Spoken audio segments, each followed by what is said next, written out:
전능하사 천지를 만드신 하나님 아버지를 내가 믿사오며 그 외아들 우리 주 예수 그리스도를 믿사오니 이는 성령으로 잉태하사 동정녀 마리아에게 나시고 본디오 빌라도에게 고난을 받으사 십자가에 못 박혀 죽으시고 장사한 지 사흘 만에 죽은 자 가운데서 다시 살아나시며 하늘에 오르사 전능하신 하나님 편 앉아 계시다가 저리로서 산 자와 죽은 자를 심판하러 오시리라. 성령을 믿사오며 거룩한 공예와 성도가 서로 교통하는 것과 죄를 사해 주시는 것과 몸이 다시 사는 것과 영원히 사는 것을 믿사옵나이다. 네, 찬송가 342장 찬송하시겠습니다.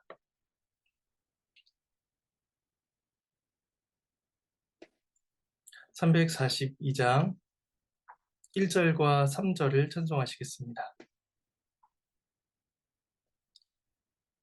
너 시험을 당해 죄 짓지 말고 너 용기를 다해 곧 물리치라. 너 시험을 이겨 새 힘을 얻고 주 예수를 믿어 늘 승리하라. 우리 구주의 힘과 그의 위로를 빌라 주님 내 편에 서서 항상 도우시리. 잘 이기는 자는 상 받으리니 너 낙심치 말고 늘 전진하라. 내 구세주 예수 힘 주시리니 주 예수를 믿어 늘 승리하라. 우리 구주의 힘과 그의 위로를 빌라 주님 내 편에 서서 항상 도우시리. 네, 함께 보실 말씀은 민수기 16장입니다.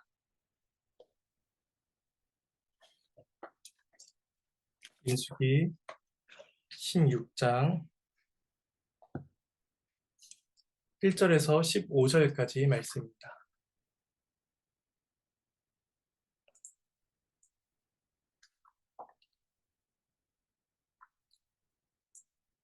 민수기 16장 1절에서 15절까지 말씀입니다.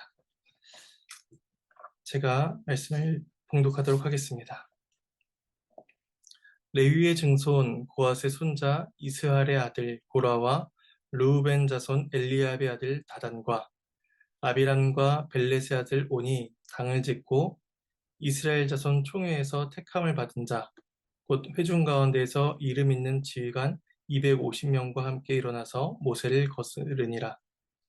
그들이 모여서 모세와 아론을 거슬러 그들에게 이르되 너희가 분수에 지나도다. 회중이 다 각각 거룩하고 여호와께서도 그들 중에 계시거늘 너희가 어찌하여 여호와의 총회 위에 스스로 높이느냐.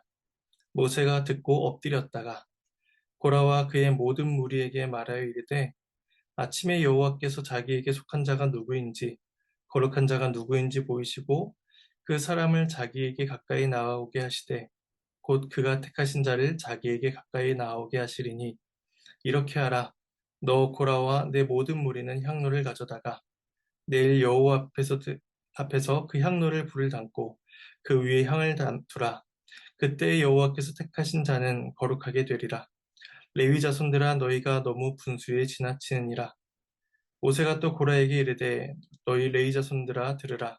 이스라엘의 하나님이 이스라엘 회중에서 너희를 구별하여 자기에게 가까이 하게 하사 여호와의 성막에서 봉사하게 하시며 회중 앞에 서서 그들을 대신하여 섬기게 하심이 너희에게 작은 일이겠느냐.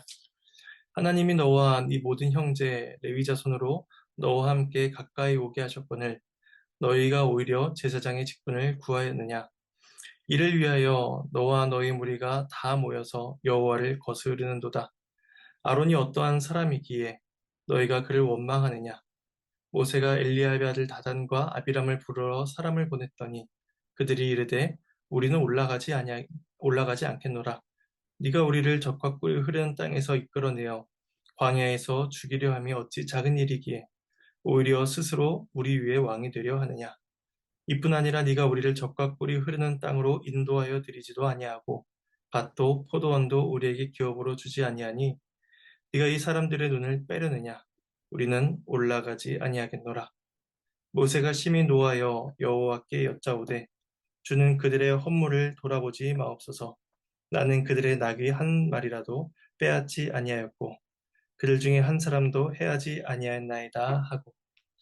하나님의 말씀입니다. 하나님께 감사합니다.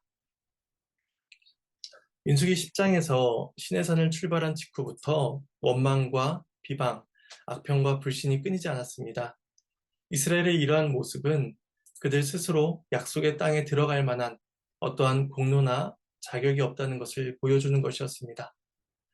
결국 출애굽 1세대는 약속의 땅에 들어가지 못하고 2세대 또한 40년의 광야 생활을 하게 되는 것이 징계의 기간을 겪게 되는 것이었습니다. 그들에게 주어졌던 약속은 실패되고 또 불확실해지는 것 같았지만 15장 말씀을 통해서 이스라엘이 반드시 가나안 땅에 들어가게 될 것이며 그들을 향한 언약은 여전히 유효하다는 것을 확인시켜 주셨습니다. 이제 이스라엘은 15장의 마지막 명령인 내 계명을 기억하고 행하면 너희 하나님 앞에서 거룩하리라. 나는 여호와 너희 하나님이라. 이 말씀을 기억하며 하나님 백성답게 살아야만 했습니다. 그런데 이 명령을 받은 지 얼마나 시간이 지났을까요? 이스라엘은 또다시 범죄하게 됩니다.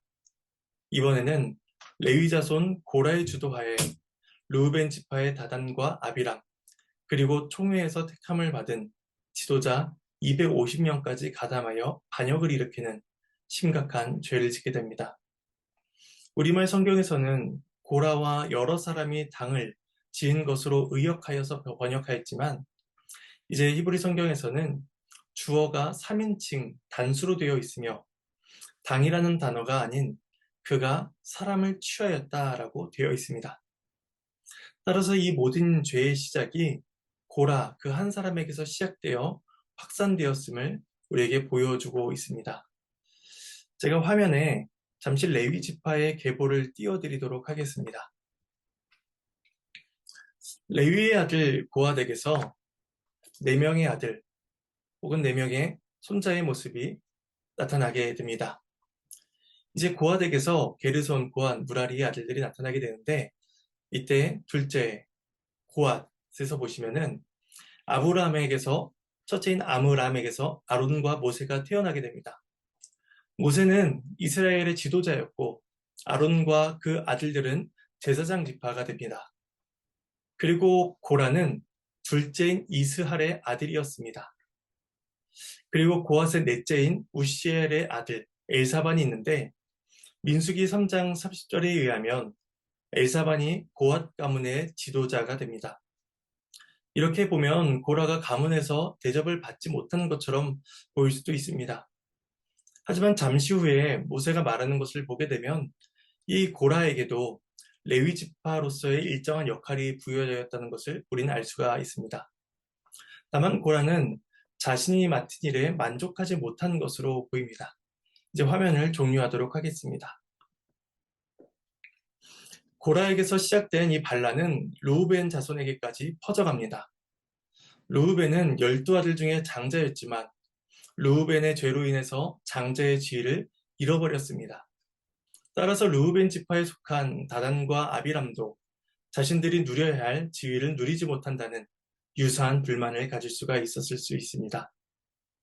이스라엘의 진영 구조를 생각해 본다면 고핫 자손과 르우벤 지파는 진영의 남쪽에 진치고 있었기 때문에 마주해 보면서 대화를 나눌 수 있었고 또 자연스럽게 당을 만들 수 있었을 것입니다. 그렇다면 그들이 당을 짓고 대적을 한 그 대상은 누구이며 그 이유는 무엇일까요? 3절 말씀에 보시면 이렇게 말씀합니다. 그들이 모여서 모세와 아론을 거슬러 그들에게 이르되 너희가 분수에 지나도다. 회중이 다 각각 거룩하고 여호와께서도 그들 중에 계시거늘 너희가 어찌하여 여호와의 총회 위에 스스로 높이느냐. 그들이 모세와 아론을 거슬러 말합니다. 회중이 다 거룩하고 여호와께서 모든 사람들 가운데 계시는데 왜 너희가 어찌하여 너희만 여호와의 총회 위에 스스로 높아지느냐는 것입니다. 너희가 그렇게 하는 행동은 분수에 지나는 것이다 라고 그들을 비난합니다. 결국 이 말은 하나님과 이스라엘 사이에 모세와 아론이 있을 필요가 없는데 굳이 왜 있느냐는 것입니다. 그런데 본문 속에서 그들이 모세와 아론을 대적한 이유가 두 가지로 정리가 되는 것을 보게 됩니다. 그들이 모세를 향해서 13절 말미에 보시면 스스로 우리 위에 왕이 되려 하느냐라고 말을 하고 있고 또 아론과 관련해서는 10절 말미에 보시면 제사장의 직분을 구하느냐는 책망을 받게 되는데 결국 이것은 그들이 모세가 가진 통치권과 아론에게 주어진 제사장직을 이 두 가지를 탐하여 생긴 것이다 라고 말을 할 수가 있을 것입니다. 이러한 비난을 듣던 모세가 4절에 보시면 듣고 엎드렸습니다. 모세가 누구에게 엎드린 것인지 그 대상이 나와 있진 않지만 22절과 45절 말씀과 비교해 보았을 때 그는 하느님 앞에 엎드린 것이 분명합니다. 모세는 그들의 주장이 맞든 틀리든 하느님 앞에 엎드립니다. 사람은 일반적으로 왜곡된 말을 듣거나 오해를 받게 되었을 때에 그것을 적극적으로 설명하고 해명하려 하지만 모세는 옳고 그름에 관계없이 하나님께 엎드린 것입니다. 그리고 난 후에 고라와 그를 따르는 무리에게 말합니다. 5절에서 7절의 내용입니다. 그 내용은 내일 향로에 불을 담아가지고 하나님 앞에 나오라는 것이었습니다. 그러면 하나님께서 누가 하나님께 속한 사람인지 거룩한 사람인지를 보여주신다는 것입니다. 향로를 맡는 일은 제사장에게 주어진 일이기 때문에 다른 사람이 해서는 안 되는 것이었습니다. 또한 제사장조차도 다른 불을 드렸을 때에 죽임을 당하게 된다는 것을 레위기 10장에서 보여주시기도 합니다. 만일 고라와 그 무리들이 하나님께 속한 사람이라면 하나님이 죽이지 아니하시고 살려두실 것이다 라고 말을 하고 있는 것입니다. 그러면서 모세는 똑같이 그들이 한 말을 반복하여 대답합니다. 레위 자손들아 너희가 너희 분수에 지나치느니라. 모세는 계속해서 말합니다. 8절에서 11절의 내용입니다. 여기서는 레위 자손들에게 주신 특별한 은혜와 역할을 상기시킵니다. 자, 9절 말씀을 읽어보겠습니다. 이스라엘의 하나님이 이스라엘의 회중에서 너희를 구별하여 자기 가까이 하게 하사 여호와의 성막에서 봉사하게 하시며 회중 앞에 서서 그들을 대신하며 섬기게 하심이 너희에게 작은 일이겠느냐. 하나님께서는 레위인을 구별하여 주셨습니다. 그리고 그들이 하나님께 가까이 나오게 하셨으며 성막을 위해 봉사하게 하셨습니다. 그리고 성막과 백성들 사이에 거하면서 성막과 백성을 보호하는 그 역할을 하는 것이 레위인이었습니다. 이들은 이미 영광스러운 역할을 부여받은 자들이었습니다. 하지만 그들은 하나님께서 주신 것에 만족하지 못하고 감사하지 못했습니다. 그들은 제사장처럼 더 중요하고 더 비중 있어 보이는 일을 하고 싶어 했습니다. 하지만 이러한 태도는 단순히 모세와 아론에 대한 도전이 아니었습니다. 각 사람에게 그 일을 맡기신 하나님의 주권과 하나님의 권위에 대한 도전이었으며 하나님에 대한 반역이었습니다. 그래서 11절은 이를 위하여 너와 너희 무리가 다 모여서 여호와를 거스르는도다 라고 말을 하고 있는 것입니다. 나에게 주신 은혜, 나에게 주신 직분을 작은 것으로 여기고 하찮은 것으로 여기는 그 태도는 그것을 베푸신 하나님의 은혜를 작고 하찮은 것으로 여기는 태도와 같다는 것입니다. 모든 사람이 제사장일 수 없고 모든 사람이 레위인일 수가 없습니다. 사도 바울은 고린도전서 12장에서 교회를 설명하며 다 사도이겠느냐, 다 선지자이겠느냐, 다 교사이겠느냐, 다 능력을 행하는 자이겠느냐라고 말을 하면서 지체의 또 직분의 다양성에 대해서 교훈을 합니다. 하나님께서 각자에게 주신 자리가 있으며 또 그것을 인정하고 최선을 다하는 것이 그 일을 맡기신 하나님께 대한 올바른 자세라는 것입니다. 제 모세는 고라와 무리들에게 말을 마친 후에 다단과 아비람을 불러 권면하고자 합니다. 12절과 14절의 내용입니다. 르우벤 지파였던 그들은 어떤 이유에서인지 그 자리에 함께 있지 않았습니다. 모세는 사람을 보내 그들을 데려오도록 했지만 그들은 모세의 부름에 거부하며 모세에 대한 비난을 쏟아냅니다. 영국 후 비난이 쏟아지고 있는데 첫 번째 비난은 이러합니다. 13절에 네가 우리를 적과 꿀이 흐르는 땅에서 이끌어내어 광야에서 죽이려 한다는 것이었습니다. 그들은 애굽을 가리켜서 적과 꿀이 흐르는 땅이라고 말합니다. 그 심령이 왜곡되고 악해지자 하나님께서 유월절 어린 양을 통해 구원해 내신 그 애굽이 도리어 좋았다.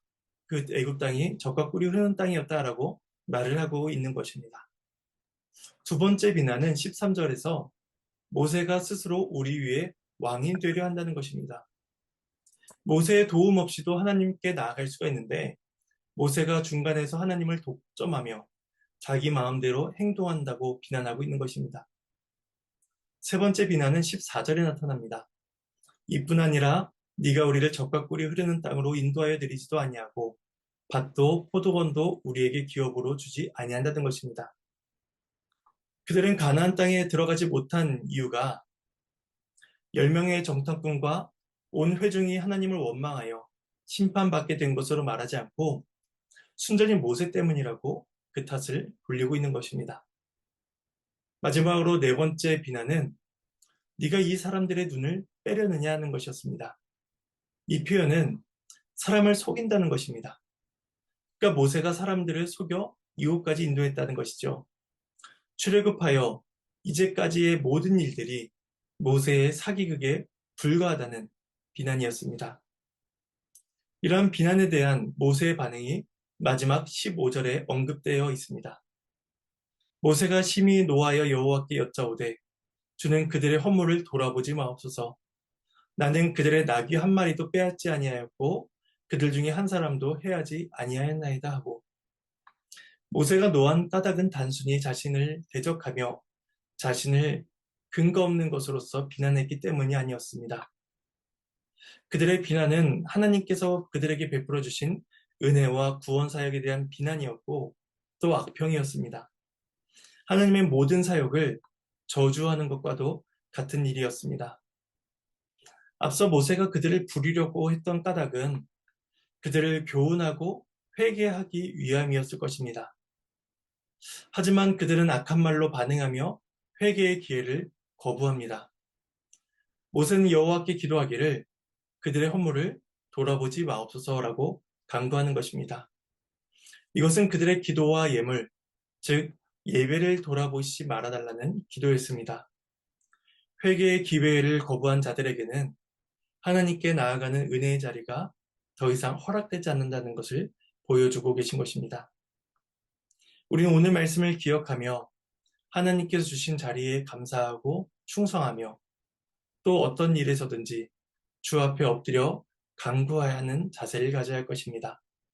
오늘 하루도 그리스도이란 충만한 은혜가 우리와 함께 하시기를 소망합니다. 제가 기도하고 말씀을 마치도록 하겠습니다. 하나님의 은혜에 감사를 드립니다. 오늘 말씀을 통하여서 고라와 또 당을 지어 모세와 아론과 또 더 나아가서 하나님을 대적했던 자들의 모습을 보게 하심에 감사를 드립니다. 그들은 하나님께 주신 자리에 만족하지 못하고 감사하지 못하자 다른 사람의 자리가 더 마음에 들기 시작했고 또 그것을 여러 가지 합당하지 않은 근거를 통하여서 비난하였습니다. 그러나 그것은 결국 그 자리를 각자에게 주신 하나님에 대한 원망이며 하나님에 대한 대적임을 우리에게 또한 보여주십니다. 하나님께서 우리에게 여러 가지 역할을 맡기셨습니다. 또 여러 가지 자리를 주셨습니다.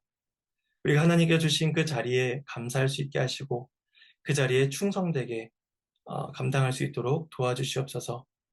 감사하며 자족하며 충성되게 살아갈 때에 하나님께서 우리에게 주신 그 일 가운데에 기쁨과 영광을 맛보게 하여 주시옵소서.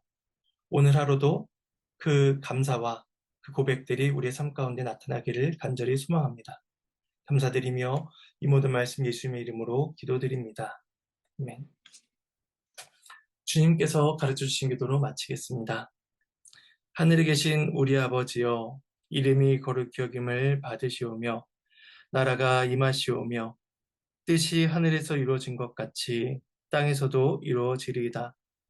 오늘 우리에게 일용할 양식을 주시옵고 우리가 우리에게 죄진 자를 사하여 준 것 같이 우리의 죄를 사하여 주시옵고 우리를 시험에 들게 하지 마시옵고 다만 악에서 구하시옵소서. 나라와 권세와 영광이 아버지께 영원히 있사옵나이다. 아멘.